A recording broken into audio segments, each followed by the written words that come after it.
الذين إذا أصابتهم مصيبة قالوا إنا لله وإنا إليه راجعون. وقال النبي صلى الله عليه وسلم كن عالما أو متعلما أو مستمعا أو ناصرا ولا تكن خامسا فتهلك أو كما قال عليه الصلاة والسلام. میرا طریق امیری نہیں فقیری ہے، خودی نہ بیچ غریبی میں نام پیدا کر.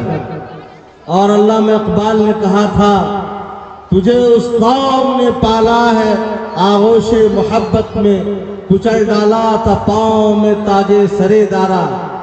تجھے آبا سے اپنے کوئی نسبت ہو نہیں سکتی، تو گفتار وہ کردار، تو ثابت وہ سیارہ. اسٹیج پر جلوہ افروز بڑے ہی باکمال اور علم و فضل کے مالک، فقہی رموز سے واقف، ہم سب کے بڑے کرم فرما محترم جناب حضرت مولانا مفتی وسیع احمد صاحب قاسمی دامت برکاتہم، نائب قاضی امارت شریعہ پھلواری شریف پٹنہ، رکن آل انڈیا مسلم پرسنل لا بورڈ. اس علاقے کو پلکوں پر رکھنے کا جذبہ جس شخصیت کو اللہ تعالیٰ نے اس عوام کے ذریعے دیا ہے، ہم سب کے بڑے اور ہم سب کے محسن بڑے کرم فرما محترم جناب مولانا عبد الناصر سبیلی صاحب دامت برکاتہم، مدرسۃ الباقیات الصالحات کے بانی و ناظم، اور اس علاقے پر احسان کا مہر چھوڑنے والے محترم جناب مولانا سعید الرحمان صاحب مظاہری، ہمارے بہت ہی مخلص دوست مولانا نسیم نظر صاحب، اور اس بستی کے ایک نوجوان فاضل جو علم و ادب، جنہیں ہم علم و ادب کا آبرو کہتے ہیں، جن کے قلم میں اللہ تعالیٰ نے جولانی بھی دی ہے، جن کی بات بڑی سنجیدہ ہوتی ہے، مولانا بختیار ثاقب قاسمی دامت برکاتہ. اور اس پروگرام کے صدر باوقار مرشد کامل پیر طریقت حضرت مولانا محمود الحسن صاحب برولوی دامت برکاتہم، علمی، ادبی، ثقافتی، تہذیبی بستی چتون کے بزرگوں، نوجوانوں، دوستوں، بچوں اور اس طرف ہماری مائیں اور بہنوں. قرآن کریم کی ایک آیت میں نے تلاوت کی ہے، بہت صبر آزما ہے. رسول اللہ صلی اللہ علیہ وسلم کے حوالے سے ہم نے ایک حدیث آپ کو سنایا ہے، بہت سبق آموز ہے، اور اقبال کے 2 شعر کے ذریعے ہم آپ تک پہنچے ہیں. میں دیکھتا ہوں کہ چھتون کے یہ لوگ، بستی کے یہ لوگ بہت ہی پرسکون ماحول میں، بہت ہی جذبات کے ٹھہراؤ کے ساتھ یہاں بیٹھے ہیں. میں نوجوانوں سے، بچوں سے، بزرگوں سے اور ہمارے اس طرف کھڑی بیٹھی ماں اور بہنوں سے، سب لوگوں سے میں آہستہ آہستہ آپ تک آپ کی باتیں پہنچاؤں گا.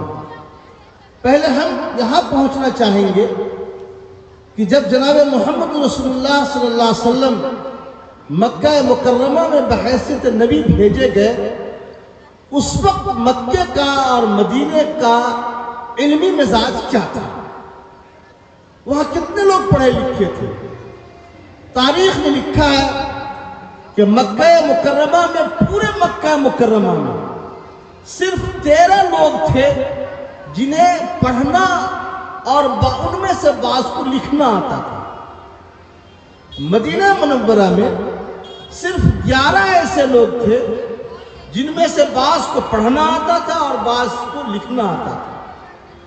اللہ کے رسول صلی اللہ علیہ وسلم اقرأ بسم ربک الذی خلق خلق الانسان من علق اقرأ وربک الاکرم کے ساتھ جب تشریف لائے تو 26 سالہ عرصے میں رسول اللہ صلی اللہ علیہ وسلم نے تعلیم کا جو بغل پھونکا وہ پوری دنیا تک اس طرح پہنچا کہ ہر گھر تقریباً پڑھنے والا ہو گیا، ہر مرد و عورت پڑھنے والے ہو گئے، بچوں میں پڑھنے کا شعور آ گیا۔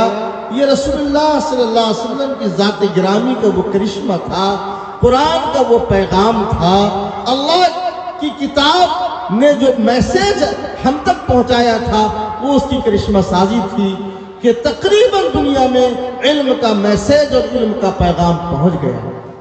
دوستو، جس قوم کو اللہ تعالیٰ نے علم کی بنیاد پر اٹھایا، کھڑا کیا، وہ قوم آج کہاں ہے، کس جگہ ہے، کس طرح ہے اور کس طرح کی زندگی گزار رہا ہے، اسے بولنے کی ضرورت نہیں ہے۔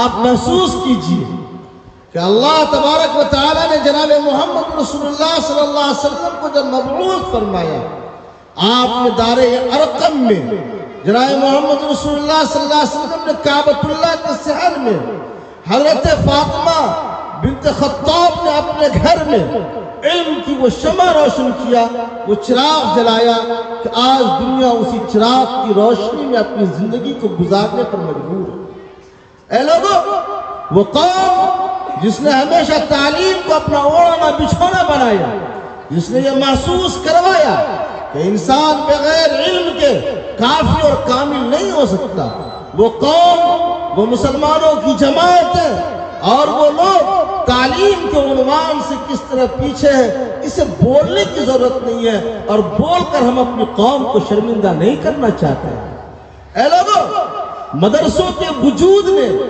جو انسانیت کو درس دیا، اس درس کے اور اس پیغام کے ساتھ اگر ہم چلتے رہے ہم کامیاب زندگی گزاریں گے۔ ہم اور آپ سمجھتے ہیں کہ مدرسے کا وجود دنیا میں قائم ہوا، نہیں، مدرسہ اللہ تبارک و تعالی نے وعلم آدم الاسماء كلها ثم عرضهم على الملائكة فقال انبئوني باسماء هؤلاء ان كنتم صادقين۔ اللہ تعالی نے تمام فرشتوں کو حضرت آدم علیہ السلام کے سامنے سجدہ ریز ہونے اس لیے کہا تھا کہ حضرت آدم علیہ السلام کو اللہ نے علم کے اعتبار سے برتری دی تھی۔ حضرت آدم علیہ السلام کو وہ تمام علوم سکھائے جو وہ علوم آج دنیا میں رائج ہے۔ اے لوگوں، پہلا معلم اللہ تبارک و تعالی ہے اور سب سے پہلے شاگرد حضرت آدم علیہ السلام ہے۔ اللہ تبارک و تعالی نے حضرت آدم علیہ السلام کو علم سکھایا اور وہی علم پوری دنیا میں اس وقت رائج ہے، اور قیامت تک علم کا یہ مشغلہ چلتا رہے گا جب تک انسانیت باقی ہے۔ اے لوگوں، جب جناب محمد رسول اللہ صلی اللہ علیہ وسلم مکہ مکرمہ کے بعد مدینہ منورہ تشریف لے گئے، آپ کے پاس رہنے کے لیے گھر نہیں تھے، آپ کے پاس پہننے کے لیے کپڑے نہیں تھے، آپ کے پاس کھانے کے لیے روٹی نہیں تھی، آپ کے پاس دال نہیں، اللہ تعالیٰ آپ کے پاس دال نہیں تھی، لیکن اللہ کے رسول جناب محمد رسول اللہ صلی اللہ علیہ وسلم نے مدینہ منورہ پہنچنے کے بعد دو اہم کام کیے۔ ایک کام یہ کیا کہ آپ نے مسجد نبی کی تعمیر کروائی، اور اس کے ساتھ ہی آپ صلی اللہ علیہ وسلم نے صفہ اور چبوترا بھی بنایا، جس میں حضرت عبد الرحمن بن عوف، حضرت ابو بکر، حضرت عمر فاروق، حضرت عثمان غنی، حضرت عبد الرحمن بن عوف رضی اللہ تعالی عنہ جیسے ایسے اجل صحابہ کرام رضوان اللہ تعالی علیہم اجمعین پڑھا کرتے تھے۔ اے لوگوں، آپ صلی اللہ علیہ وسلم نے صرف وہاں پہ صفہ میں صرف آنے جانے والے بچوں ہی کے لیے اس درسگاہ کو نہیں بنایا، بلکہ جناب محمد رسول اللہ صلی اللہ علیہ وسلم نے دارالاقامہ کی حیثیت سے بھی بچوں کو وہاں پہ رکھا۔ آپ محسوس کیجئے کہ اس وقت بسا اوقات اس دارالاقامہ میں 19 طلبہ ہوتے تھے، بسا اوقات 25 ہوتے تھے، بسا اوقات 47 ہوتے تھے، اور جناب محمد رسول اللہ صلی اللہ علیہ وسلم سے اور رسول اللہ صلی اللہ علیہ وسلم نے جن کو استاذ متعین کیا تھا ان کے ذریعے سے علم حاصل کیا کرتے تھے۔ اور آپ محسوس کیجئے اس بات سے کہ جناب محمد رسول اللہ صلی اللہ علیہ وسلم کے اس طلبہ کے لیے جو باغبان ہوا کرتے تھے، کھجور لا کر رسول اللہ صلی اللہ علیہ وسلم کے مسجد نبوی کے اس پائے میں جا کر لٹکا دیا کرتے تھے، بچے اٹھتے تھے اور اس کھجور کو کھاتے تھے، پانی پیتے تھے اور پڑھنے کے لیے بیٹھ جاتے تھے۔ ایک موقع پر ایک کھجور کی ٹہنی کو دیکھا، بہت کم درجے کا ہے، اللہ کے رسول جناب محمد رسول اللہ صلی اللہ علیہ وسلم ناراض ہوئے۔ جناب محمد رسول اللہ صلی اللہ علیہ وسلم نے فرمایا، کیا ہمارے صفہ کے بچوں کے لیے یہ گھٹیا کھجور ہے؟ تم اچھا کھجور کھاؤ اور ہمارے صفہ کے بچے گھٹیا کھجور کھائیں۔ اے لوگوں، اگر آپ نے ان مدرسے کے بچوں کو گھٹیا سمجھا، گھٹیا محسوس کیا، آپ یقین جانیے کہ ڈائریکٹ صفہ کے بچوں کو آپ گھٹیا سمجھ رہے ہیں۔ آپ اگر یہ محسوس کرتے ہیں کہ یہ مدرسے میں پڑھنے والے بچے نااہل ہیں، انہیں کوئی پڑھانے والا نہیں ہے، آپ صفہ کے لوگوں کو یہ بات کہنے جا رہے ہیں۔ اے لوگوں، یہ بات تو سچ ہے، یہ ایک حقیقت ہے کہ ہم نے اپنی زبان سے مدارس کے خلاف وہ باتیں کی ہیں، وہ باتیں کہی ہیں جسے رات میں آپ جب سوچے گا تو آپ کو حیا آئے گی، آپ شرم محسوس کریں گے۔ اے لوگوں، یہ بات تو کہنا بہت ہوٹلوں میں، چائے خانوں میں، درباروں میں اور دروازوں پر علماء کے خلاف ٹوٹی چٹائیوں پر بیٹھ کر آپ کی امت کے بچوں کو پڑھانے والے لوگوں کے خلاف آپ بہت اچھا بول لیتے ہیں، لیکن جان لیجئے امام غزالی نے فرمایا، جو وقت کے علماء کی ناقدری کرے گا، جو وقت کے علماء کے خلاف بولے گا، جو وقت کے علماء کے بارے میں برا خیال کرے گا، جو وقت کے علماء کے بارے میں اچھا نہیں سوچے گا، قریب ہے کہ جب اسے قبر میں رکھا جائے تو اس کے اس چہرے کو قبلے کی طرف سے دوسری طرف پھیر دیا جائے۔ مسلمانوں، ہم نے اور آپ نے اور سب نے، مسلمانوں کے ایک ایک فرد نے ہمیں نہیں پہچانا، مدرسوں کو نہیں پہچانا، مدرسوں میں پڑھانے والے، ٹوٹی چٹائیوں پر بیٹھ کر پڑھنے پڑھانے والے علماء نے نہیں پہچانا، لیکن یاد رکھیے ہر وقت کی حکومت نے ان کو پہچانا ہے۔ یہی وجہ ہے کہ ان کی رسیاں کھینچی جاتی رہی ہیں، یہی وجہ ہے کہ ان کے اوپر شکنجے کسے جاتے رہے، یہی وجہ ہے یہ سازش کی جا رہی ہے کہ مدرسوں کو بند کر دو، مدرسوں میں قفل لگا دو۔ جب مدرسوں میں قفل لگا دیے جائیں گے تو یہ جو گھومتے پھرتے لوگ جن کے سروں پہ ٹوپیاں ہوتی ہیں وہ خود بخود اتر جائیں گی، جن کے چہروں پہ داڑھیاں ہوتی ہیں خود بخود اتر جائیں گے، جن بچوں اور بچیوں اور عورتوں کے سروں پہ نقاب ہوتے ہیں، دوپٹہ ہوتا ہے، یہ خود بخود اپنا وجود کھو دے گا۔ اے لوگوں، ان مدارس اسلامیہ کے وجود کی بقا اور اس کے تحفظ کے لیے کمر بستہ ہونا چاہیے۔ میں آپ کو یاد دلا دوں، حضرت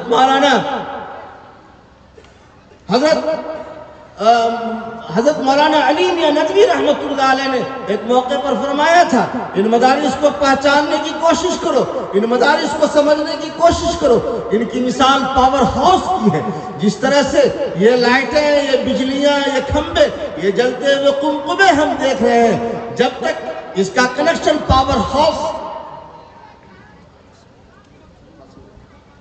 جب تک پاور ہاؤس سے اس کا تعلق ہے تو یہ قمقمے، یہ روشنیاں جلتی رہیں گی، اور اگر اس کا کنیکشن پاور ہاؤس سے کٹ جائے گا تو یہ بتیاں بجھ جائیں گی، یہ لائٹیں بجھ جائیں گی، ان شمعوں کا وجود ختم ہو جائے گا۔ اسی طریقے سے مدارس اسلامیہ کا وجود ہے، ان کی مثال پاور ہاؤس کی ہے۔ جب تک مسلمانوں کا تعلق ان پاور ہاؤس سے جڑا ہوا ہے، ایمان بھی باقی ہے، ایمان کی سلامتی بھی باقی ہے، اور مسلمان بھی باقی ہے، مسلمان بچے بھی باقی ہیں، مسلمان عورتیں بھی باقی ہیں، یہ سب کے سب لوگ باقی رہیں گے۔ بس اے لوگوں، بزرگوں اور دوستوں، ان مدارس کے نظام کو مستحکم کرنے کی ضرورت ہے۔ آج ماشاءاللہ باقیات الصالحات کے 18 بچوں نے حفظ قرآن کریم کی تکمیل کی ہے، انہوں نے مکمل کیا ہے۔ آج علماء کرام ان کے سروں پر دستار باندھ دیں گے۔ یہ بچے بڑے قیمتی ہیں، یہ بچے آپ کے لیے بھی قیمتی ہیں اور ہمارے لیے بھی قیمتی ہیں۔ آپ کے لیے قیمتی کیسے ہیں آپ محسوس کیجئے۔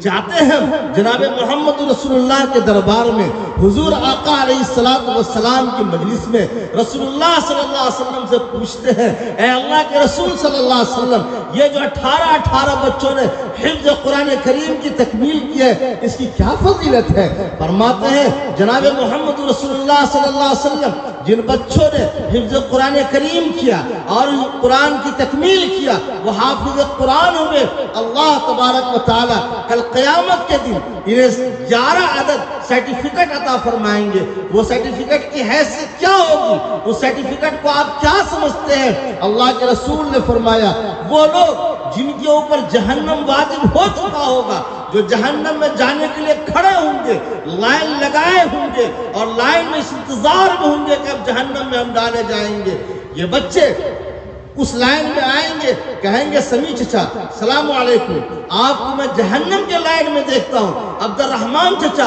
عبداللہ چچا، یہ میں اتفاقی نام لے رہا ہوں، آپ اپنے اوپر اس کو تصور نہ کریں گے، فلاں چچا آپ کو میں اس لائن میں دیکھتا ہوں۔ وہ کہے گا کہ کیا کروں، اللہ تبارک و تعالیٰ نے ہمارا نصیب ہی ایسا بنایا کہ میں اس لائن میں کھڑا ہوں۔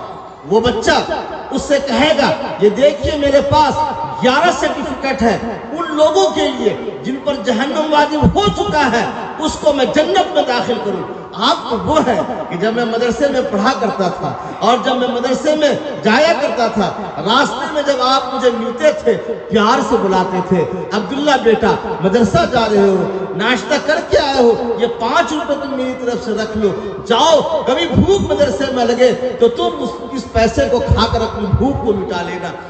وہ کہے گا چچا آپ یہاں پہ کھڑے ہیں، آپ تو وہ ہیں کہ جب میں کبھی آپ کے دروازے پہ سے گزرتا تھا تو آپ مجھے بلاتے تھے، محبت سے بٹھاتے تھے، حالت پوچھتے تھے، خیریت دریافت کرتے تھے اور ہماری ضرورتوں کو پوری کرتے تھے۔ چچا جان آج یہ نہیں ہو سکتا کہ میرے رہتے ہوئے آپ جہنم میں جائیں گے۔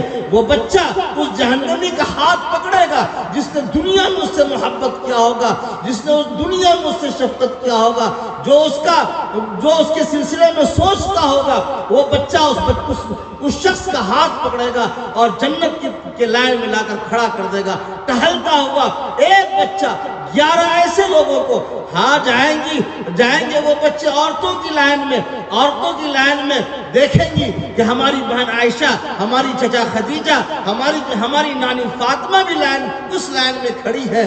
وہ بچہ کہے گا کہ فاطمہ نانی آپ یہاں کیوں کھڑی ہے؟ وہ کہے گی کہ بیٹا آج میرے سلسلے میں فیصلہ کچھ غلط ہو گیا ہے۔ وہ بچہ کہے گا کہ نانی آپ کو یاد ہے، چچی آپ کو یاد ہے، بہن آپ کو یاد ہے، جب میں آپ کے دروازے سے گزرا کرتا تھا تو آپ پردے کے اندر چلمن میں جھانک کر مجھے آواز دیتی تھی، او سنو مہمان رسول جا رہا ہے، اسے بلا کر لاؤ، کچھ 2 روٹی ہمارے یہاں کھا کر ہمارے لیے برکت کا سبب بن جائے۔ وہ بچہ کہے گا وہ روٹی مجھے یاد ہے، وہ آپ کی محبت یاد ہے، وہ آپ کی شفقت یاد ہے، وہ آپ کا پیار یاد ہے، اور چلمن سے جھانک کر مجھے آواز دینا، میری نانی، میری بہن، میری باجی مجھے یاد ہے۔ آج آپ جہنم میں نہیں جا سکتی ہیں، آج آپ جنت میں جائیں گی۔ وہ بچہ اپنی اس بہن کا، اپنی اس چچی کا، اپنی اس پھوپھی کا، اپنی اس خالہ کا، اپنی اس دادی کا، اپنی اس نانی کا جس پر جہنم واجب ہو چکا ہوگا، اس کا ہاتھ پکڑے گا اور جنت کی اس لائن میں کھڑا کر دے گا جس میں لوگ جنت میں جانے کے لیے تیار کھڑے ہوں گے۔ اے وہ لوگوں جنہوں نے مدرسوں کے بچوں کو، حفاظ کرام کو کمتر سمجھ رکھا ہے، وہ یاد رکھے، وہ احساس کرے کہ یہ وہ بچے ہیں جو آپ کے لیے جنت کے لیے نشان راہ انشاءاللہ ثابت ہے۔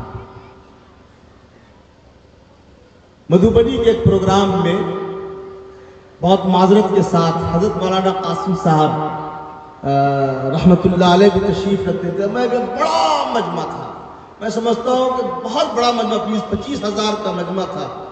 ایک بندہ تم تراک انداز میں لینن کا کرتا پاجامہ اور کھلے انداز سے تولیہ لپیٹے ہوئے حضرت مولانا قاسم صاحب مظفر پوری رحمت اللہ علیہ سے پوچھا کہ مولانا یہ بہار میں مدرسہ سب جو ہے کوئی دورے میں تھا، دورے تک تعلیم ہوتی تھی، کہیں ہدایہ تک، تو لگتا تھا کہ وہ مدرسے کا پڑھا اڑا ہوگا، اب مدرسہ صاحب کا ہے اتنا زوال پذیر ہو رہا ہے۔ اب مولانا قاسم صاحب رحمت اللہ علیہ نے مسکرایا، اس کو آگے جانے دیا، کہا پاگل ہے، اس کو کیا جواب ہے۔ اتفاق یہ ہے کہ میرے پاس آیا تو مجھ سے اس نے پوچھا مولانا صاحب سنتے ہیں؟ بولے ہاں بولیے نا، جواب دیجئے، آپ لوگ تقریر کر کے چلے جاتے ہیں، آپ لوگ کہاں پوچھتے ہیں؟ سوال کوئی نہیں کرے گا، ہم سوال کریں گے۔ ہم بولے بھائی بولیے، ہم تو طالب علم ہیں، استاد نے جواب نہیں دیا۔ مجھ سے اس نے پوچھا یہ بتائیے کہ بہار میں بڑے بڑے مدرسے کھلے، دور حدیث تک تعلیم کا نظام تھا ایک زمانے میں، آج بھی ہے بعض مدرسوں میں، اور وہ مدرسہ نورانی قاعدے پہ چلا آیا، کیا وجہ ہو سکتی ہے؟ میرا تو مطلب لہر طلبے کا سر کا طلبے پہ آیا۔ میں نے کہا بیٹھو، میں نے اس کو جو کہا بیٹھو تو اس کی پیشانی کی شکن آیا۔ میں نے کہا، اس نے کہا کہ دارالعلوم دیوبند یو پی میں، مظاہر علوم یو پی میں، شاہی مراد آباد یو پی میں، ندوہ یو پی میں، گنانا شروع کر دیا۔ مدرسہ امدادیہ دربھنگا میں، فلاں مدرسہ مدھوبنی میں، فلاں مدرسہ سیتامڑھی میں، اس کی حالت دیکھیے، اس کی حالت دیکھیے۔ میں نے کہا سنو، یو پی وہ جگہ ہے جس نے علماء کی قدر کی، یو پی وہ جگہ ہے جنہوں نے مدرسوں میں پڑھنے والے بچوں کی قدر کی، یو پی وہ جگہ ہے جنہوں نے مدرسوں کی قدر کی۔ اسی لیے ندوہ وہاں ہے، دارالعلوم وہاں ہے، دیوبند وہاں ہے، مظاہر علوم وہاں ہے، شاہی وہاں ہے۔ انہوں نے کہا کہ بہار میں نہ کرو ہے، قدر نہ کرو ہے۔ ہم بولے ہاں، بہار میں نے کہا میں یو پی میں بھی پڑھاؤں، بہار میں بھی پڑھاؤں۔ میں یو پی میں 8 سال کا بچہ تھا، مراد آباد میں پڑھتا تھا۔ بھوک لگتی تھی 4 بجے کے بعد، جب گلی سے گزرتے تھے تو حلیم بنانے والا ایک شخص تھا، ٹھیلا لگاتا تھا۔ وہ جیسے ہی ہم لوگوں کو دیکھتا، آجا مہمان رسول، ادھر آجا مہمان رسول ادھر آجا، ارے تھوڑا کھا لے، ابے ہٹ جا پرے کو، اب تو میں تجھے نہیں دیتا، مہمان رسول کو پہلے دوں گا۔ اور بہار کا حال یہ ہے کہ 4 مرتبہ آپ کے دروازے پہ سے کوئی مدرسے کا بچہ چلا گیا نعوذ باللہ، تو 5ویں دن کے فقیروا کا بچہ سا گھوم پھر کے ادھر آ گیا۔ میں نے کہا میرے بھائی، جو جس چیز کی قدر کرتا ہے اللہ تبارک و تعالیٰ اس سے وہ چیز عطا کرتا ہے۔ یو پی کے لوگوں نے مدرسوں کی قدر کیا، اللہ تعالیٰ نے دارالعلوم وہاں دیا، مظاہر علوم وہاں دیا، مدرسہ شاہی مراد آباد وہاں دیا، اور ندوۃ العلماء وہاں دیا، بڑے بڑے مدرسے دیے۔ اور بہار میں ہم لوگوں نے ان لوگوں کی قدر نہیں کی تو اللہ تعالیٰ نے ناقدری کی وجہ کر ہم سے ان نعمتوں کو چھین لیا۔ بس یاد رکھو میرے بھائیوں اور میرے بزرگوں، میں نے ان سے کہا کچھ بات سمجھ میں آئی؟ بولا کہ مولوی صاحب سمجھ میں آ گئے، اب نہ پوچھو پھر۔ بس میرے بھائیوں، ان مدارس کو اور مدارس کے اس نظام کی قدر کیجیے۔ آپ کہیں گے کہ مدرسوں کے قیام سے کیا فائدہ ہے؟ میں آپ کو بتاتا ہوں، اب مجھے بولنے دیجیے۔ آج میری بہنوں آپ بھی سنیے، یہ بات جہاں مردوں کے لیے ہے وہیں عورتوں کے لیے بھی ہے۔ کوئی اس میں ایسا نہیں کہ میں صرف مردوں سے کہہ رہا ہوں، میں اپنی بہنوں سے بھی کہہ رہا ہوں، عائشہ کی بیٹی سے کہہ رہا ہوں، خدیجہ کی بیٹی سے کہہ رہا ہوں، فاطمہ کی بہنوں سے کہہ رہا ہوں، اور آمنہ کے در یتیم جناب محمد رسول اللہ صلی اللہ علیہ وسلم کی امت بیٹیوں سے کہہ رہا ہوں۔ اے لوگوں، آپ سوال کر سکتے ہیں مجھ سے کہ مدارس کے نظام سے کیا فائدہ ہے؟ نہ یہ انجینئر پیدا کرتا ہے، نہ یہ ڈاکٹر پیدا کرتا ہے، نہ یہ فلاسفر پیدا کرتا ہے، اور نہ IAS پیدا کرتا ہے، نہ IPS پیدا کرتا ہے۔ کرتا کیا ہے؟ اس سے فائدہ کیا ہے؟ یہی سوال نظام الملک طوسی مدرسہ نظامیہ بہت مشہور ادارہ ہے، اور سب سے پہلا ادارہ ہے مدرسہ نظامیہ۔ نظام الملک طوسی وہاں کے بادشاہ ہوا کرتے تھے۔ اسے کسی نے کہا، کوئی بددماغ ہوگا، کہا کہ حضور یہ جو مدرسہ آپ نظامیہ چلاتے ہیں اس پہ کروڑوں روپے کا خرچ ہوتا ہے، فائدہ کیا ہے؟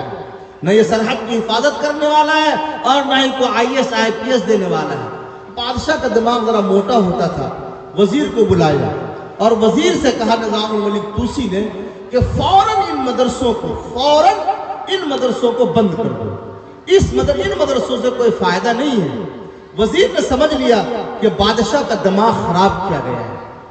وزیر بہت ذہین ہوتا ہے، ہر زمانے میں ہوتا ہے۔ وزیر نے کہا حضور 2-4 روز کا ہمیں آپ موقع عطا کیجئے، 2-4 روز موقع مجھے دیجئے، میں آپ کے حکم پر عمل کروں گا۔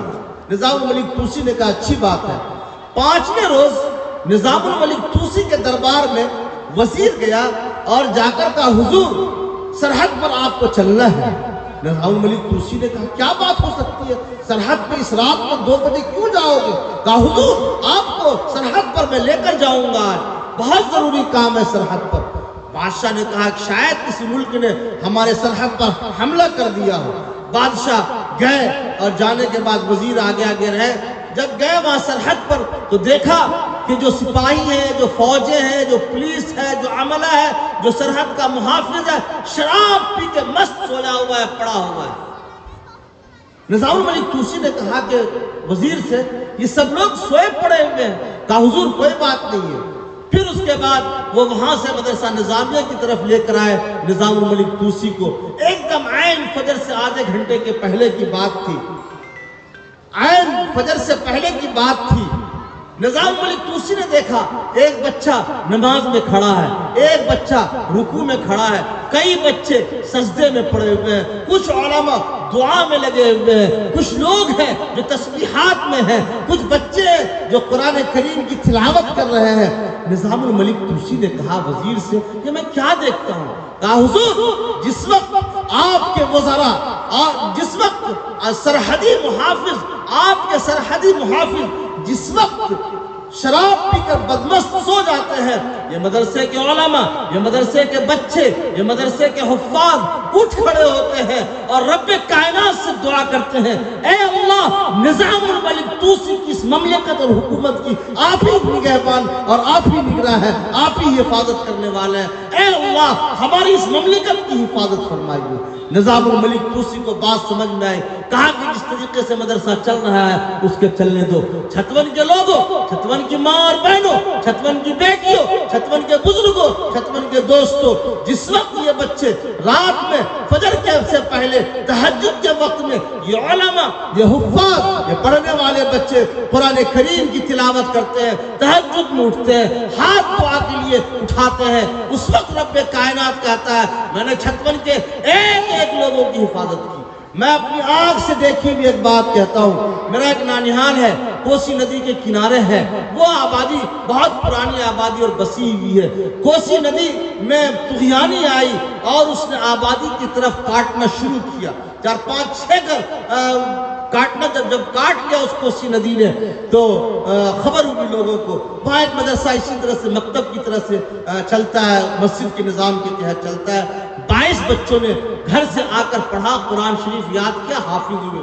ہم نے ان بچوں سے کہا کچھ نہیں, 22 کے 22 بچے ندی کے کنارے جائیں گے اور ندی کی دامن میں اپنا جانماز بچھائیں گے اور یہ جتنے بچے سورہ بقرہ کی تلاوت کریں گے اور امام صاحب تہجد کی نماز پڑھائیں گے, یہاں بیٹھ کر دعا ہوگی. اور ہم نے کہا اے بچوں, جس دن تم سورہ بقرہ کی تلاوت کو شروع کرو گے اللہ کی قسم کہتا ہوں زمین میں زلزلہ آ جائے گا, طغیانی دور ہوگی اور کوسی اپنی گندی حرکتوں سے باز آ جائے گی. اور اس کے بعد آپ دیکھیں گے امارت شریعت نے بہت اس وقت تعاون کیا تھا. وہاں امیر شریعت, موجودہ امیر شریعت حضرت مولانا احمد ولی فیصل رحمانی اور وہاں کے ناظم قائم مقام ناظم مولانا شبلی صاحب سے ہماری بات ہوئی تھی. فقیہ اصل آل انڈیا مسلم پرسنل اللہ بورڈ کے صدر باوقار مولانا خالد سیف اللہ رحمانی دامت برکاتہم سے جب یہ بات میں نے کہی تو وہ متوجہ ہوئے تھے, یہ لوگ گواہ ہوں گے. آپ آج جائیے اس بستی میں, بستی کا نام جہانگیر پور بیسی ہے, بھاگلپور ضلع میں واقع ہے, نوگچھیا سے متصل ہے. آج جائیے آپ, کوسی نے اپنے رخ کو پھیر لیا ہے اور وہ جگہ جہاں جس کی وجہ سے ہمارا گاؤں, ہماری بستی لٹتی جا رہی تھی, وہ بستی بچ گئی ہے. جا کر آپ دیکھ لیے.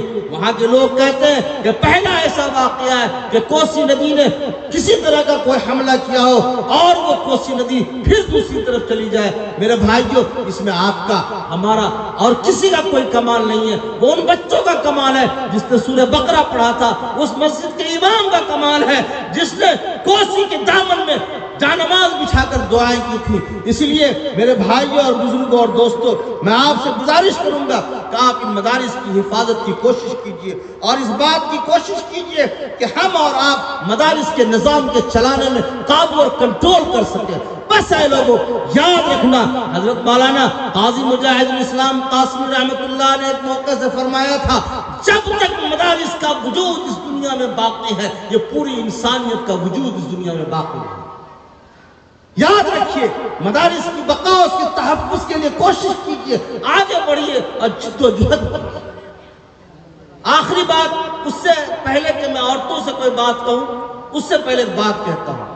موجودہ وقت میں جو اس وقت حکومت کی نئی تعلیمی پالیسی آ رہی ہے، جو 2030 تک پورے ہندوستان کے اسکول میں لاگو کر دیے جائیں گے، نئی تعلیمی پالیسی، اس کا مقصد یہ ہے کہ اسکولوں میں سوریہ نمسکار کرایا جائے۔ سوریہ نمسکار کا مطلب یہ ہوتا ہے کہ جس وقت سورج نکلے گا، اسکول میں پڑھنے والے بچے اس کے سامنے ہاتھ جوڑ کر کھڑے ہو جائیں گے اور کہیں گے کہ آپ ہی ایشور ہے، میں آپ کے سامنے اپنا شیش جھکاتا ہوں اور میں آپ کے سامنے اپنا ماتھا ٹیکتا ہوں۔ سوریہ نمسکار کروائیں گے۔ اسی طریقے سے یوگا کروایا جائے گا جو ہندو دھرم کا ایک پارٹ ہے۔ اسی طریقے سے گیتا پڑھایا جائے گا جو ہندو دھرم کی ایک کتاب ہے۔ اے لوگوں، اگر نئی تعلیمی پالیسی آتی ہے، اس موقع سے آپ کو اپنے بچوں کے ایمان کی حفاظت کرنی ہوگی، اور یاد رکھیے کہ ان بچوں کے ایمان کی حفاظت کی ذمہ داری آپ کی ہوگی، اور آپ کو ان کے ایمان کی حفاظت کی ذمہ داری قبول کرنی ہوگی۔ اور ایمان کی حفاظت کی ذمہ داری کہاں سے ہوگی؟ انہی مدرسوں سے، انہی مدرسوں سے ایمان کی حفاظت کی ذمہ داری ہوگی۔ یہ بچے جب صبح میں لازمی تعلیم قانون کے پاس ہونے کے بعد جب 9 بجے اسکول میں جائیں گے اور استاد نے صبح میں پڑھایا ہوگا لا الہ الا اللہ محمد الرسول اللہ، اللہ کے علاوہ کوئی عبادت کے لائق نہیں ہے، یہ ہمارا سر صرف اللہ کے سامنے جھکے گا، یہ ہمارا ماتھا صرف اللہ کے سامنے ٹکے گا، اس بچے کے ذہن میں یہ بات رہے گی، یہ بات وہ بچہ سوچے گا کہ ہمیں صرف اللہ کے سامنے جھکنے کے لیے کہا گیا ہے۔ اسی لیے نہ تو میں سوریہ نمسکار کروں گا، اور نہ میں یوگا کروں گا، اور نہ میں گیتا کا پاٹ پڑھوں گا، اور نہ میں ویداس کا شلوک پڑھوں گا۔ اے لوگوں، ان مدرسوں سے ان بچوں کی ایمان کی حفاظت ہوگی۔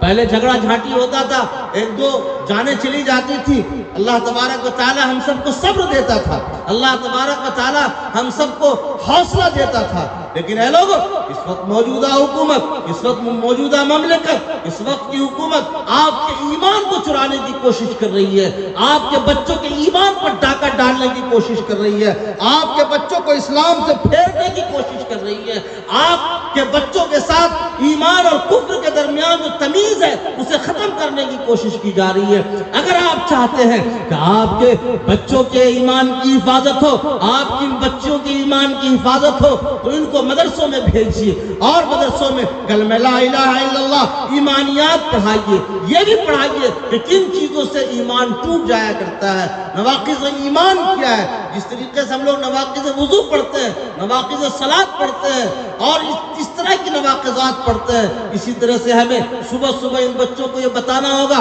بچوں تم اسکول میں جا رہے ہو، اگر تم نے سوریہ نمسکار کیا تو تمہارے ایمان کے ٹوٹ جانے کا ڈر اور خطرہ ہے، اگر تم نے یوگا کیا تو تمہارے ایمان کے ٹوٹ جانے کا خطرہ ہے، اگر تم نے گیتا کے پاٹ پڑھے تو تم ایمان سے نکل جاؤ گے، تم نے اگر ویداس کے شلوک پڑھے تو تمہارے ایمان پہ ڈاکہ ڈالا جائے گا۔ یہ بچے جب اسکولوں میں جائیں گے اور جب یہ محسوس کریں گے کہ مجھ سے وہ کام کروائے جا رہے ہیں جو ہمارے مکتب کے استاد نے، جو ہمارے مدرسے کے استاد نے بتائے تھے، ان چیزوں سے ایمان کے ٹوٹ جانے کا خطرہ ہے، وہ بچے اپنا ہاتھ سمیٹ لیں گے، ان کا ایمان بچ جائے گا۔ اے لوگوں، بزرگوں اور دوستوں، اس لیے میں کہتا ہوں کہ آپ اس بات کی کوشش کریں کہ آپ ایک ایک گاؤں میں ایک مدرسے کا کھولنا فرض کفایہ ہے، لیکن اس کے ساتھ مکاتب کا کھولنا فرض عین ہے۔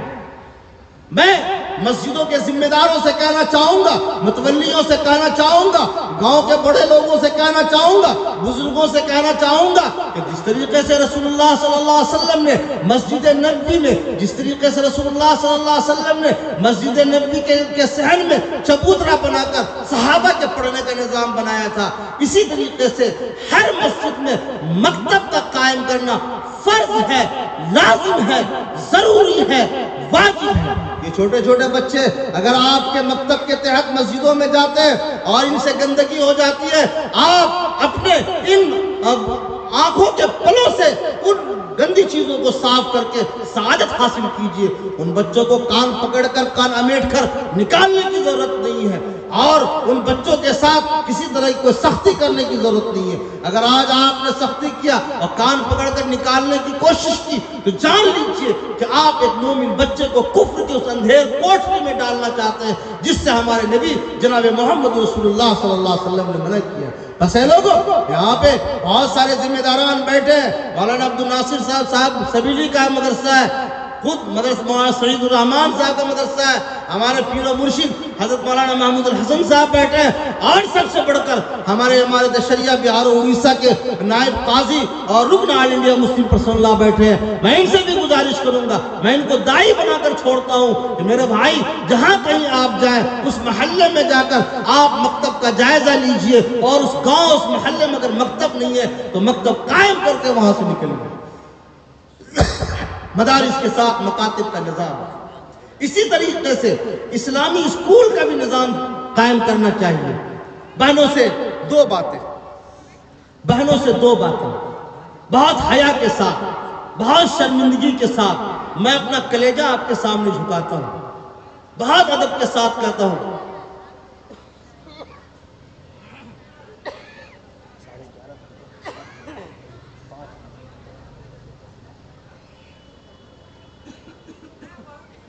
اللہم صلی وسلم۔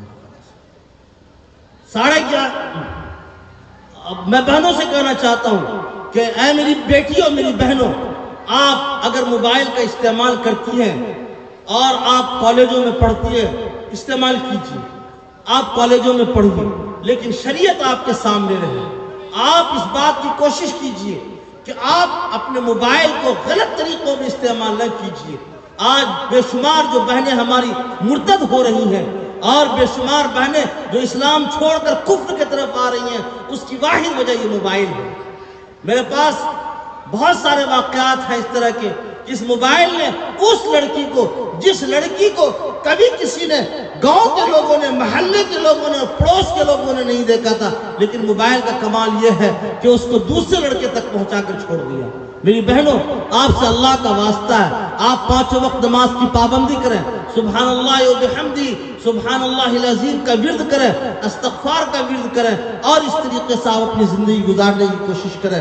میں بہت شکر گزار ہوں آپ سب لوگوں کا کہ آپ نے بہت دل جمعی کے ساتھ، بہت سکون کے ساتھ، بہت اطمینان کے ساتھ اس خادم کی بات کو سنا ہے۔ میں امید کرتا ہوں کہ آپ اپنے دل میں جگہ دے کر اور اپنے دامن محبت سے باندھ کر اس میسیج کو لے کر جائیں گے۔ میں آپ کو داعی بنا کر چھوڑتا ہوں کہ آپ نے اگر ان باتوں کو سنا اور آپ محسوس کرتے ہیں تو ایک آدمی 10 آدمی کو یہ بات پہنچائے۔ کیا کیا باتیں پہنچانی ہیں؟ مدارس کی حفاظت کی ذمہ داری ہم قبول کریں گے، مکاتب کے نظام کے چلانے کی ذمہ داری ہم قبول کریں گے۔ ہندوستان میں نئی تعلیمی پالیسی آ رہی ہے، ان کے آنے کے باوجود بھی ہم ارتداد کی شکار نہیں ہوں گے۔ ہم اپنی بہنوں کو، ہم اپنی بیٹیوں کو ضرور پڑھائیں گے، لیکن ارتداد کے راستے میں چلتی ہوئی ان بہنوں کو روکنے کی کوشش کریں گے۔ یہ 5 میسیج، یہ 5 پیغام آپ دامن دل سے باندھ کر جائیے۔ میں امید کرتا ہوں کہ محبت کے دلوں سے آپ نے سنا ہوگا اور آپ نے بار بار ہمیں محبت کی آنکھوں سے دیکھا ہوگا۔ اللہ تبارک و تعالی آپ کی اس دیکھنے کو ثواب کا ذریعہ بنا دے، اللہ تبارک و تعالی اسے قبول کرنے والا بنا دے۔ میں ان 18 جو بچے حافظ قرآن ہوئے ہیں ان کو دل کی گہرائی سے مبارکبادی پیش کرتا ہوں۔ والسلام علیکم ورحمۃ اللہ وبرکاتہ۔ جزاک اللہ خیر۔ 2 منٹ پہلے چھوڑ دیا۔ جزاک اللہ۔